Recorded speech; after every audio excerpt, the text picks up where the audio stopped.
The 40-20-40 is a method that we have developed to help couples create and maintain mutuality and reciprocity in their relationship.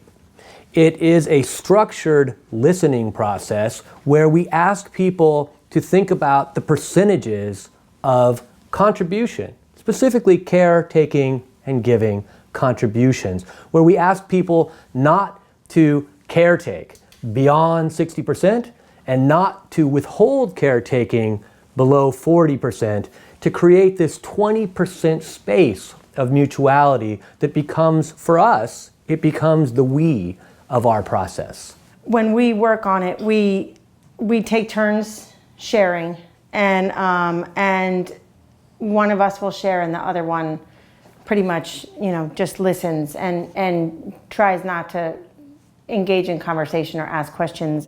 The 40-20-40 is so powerful because it ensures that both people have a chance to really listen to what the other person is saying.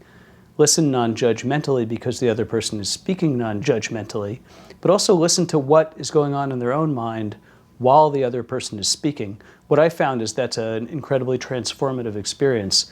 Many of the insights I've had have come from listening and not from speaking. This is a revolutionary technique for a lot of people because for many of us, when we're in a difficult place or period in a relationship, a lot of times it's characterized by antagonism, so that the listening, more than anything else, is just waiting to retaliate. This is a method of learning to listen in order to learn to accept unconditionally where each other is. If I was jealous about something or if I was angry about something, I would be able to just say, I feel jealous, about this situation, rather than sort of trying to make him fix me. At the beginning, personally was a kind of like a challenge because I'm very shy, and sometimes I have problem with expressing myself. I didn't find a way to express it, but when I start with this meeting of two, there, I feel comfortable. One of the most surprising things about learning the 40-20-40 process is how it has changed our relationship as we've collaborated as a team in doing this work and writing this book and producing our other materials. It's turned out that what we've done is we've learned to be able to listen to one another without feeling that we're being criticized or that we have to criticize.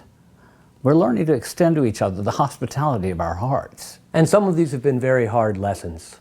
I came into this project really believing that I had invited you both into this project with me. I was very much a performer. I was very much playing this role where I was director, I was producer, I was actor, and I was sort of setting the stage. And I realized I would get pushback for you, and I did the old performers like, after all I've done for you.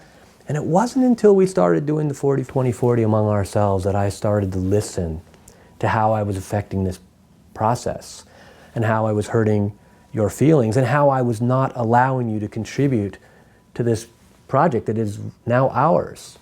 Yeah, I found it very helpful. We had a couple of pretty tense moments, and sometimes where for days we really felt hatred for each other and aggression. And we would get together and we would do the 40-20-40, sometimes with a little bit of protest. And every single time it helped. Every single time there was some healing, there was more reciprocal listening, and I learned a lot personally from it. In the beginning, Jose didn't want to, a lot of the times, wouldn't so much want to do it. And now he'll come home and he'll be like, okay, I want to have a meeting, and I have something to share, and it's, so it's been neat sort of seeing how it's grown, I think, for both of us. We've made so many positive changes in our own group, and we want our readers and the people who work with our material, who work with us, to have the same kind of success that we've had. So in Toward Positive Change, for the 40-20-40 chapter in the book, we really focus in on how to avoid the credit-blame syndrome, take stock and responsibility for one's own contributions without punishing oneself for it, and ultimately move toward real repair, really move toward mutuality. One of the most surprising things and perhaps counterintuitive about the 40-20-40 process is that when one confines his discussion of what's happening in the group to his own experience, his own feelings about what's going on, somehow it causes the anxiety and to dissipate, and even the animus he might feel towards his partners to just become neutralized without us even realizing it happens. Without realizing it, I think we all came into this project sort of staking a claim. I mean, we all have histories, we all have successful practices, and we didn't even realize before trying and using regularly the 40-20-40 what kind of impact that was having on us individually and as a group. And what's really happened is we've created this space of mutuality where we really feel week in, week out, like we're operating effectively as a team, and we are able to hear each other. For a while there, after we had kids, I would always say that he was this guy who lived in the house, and sometimes he was helpful and sometimes he wasn't. And I don't feel that way anymore, and I don't say that anymore. And I definitely think that there's a greater level of intimacy from having these kind of conversations, that I feel much more of a connection than I did back then. At least we started watching movies together.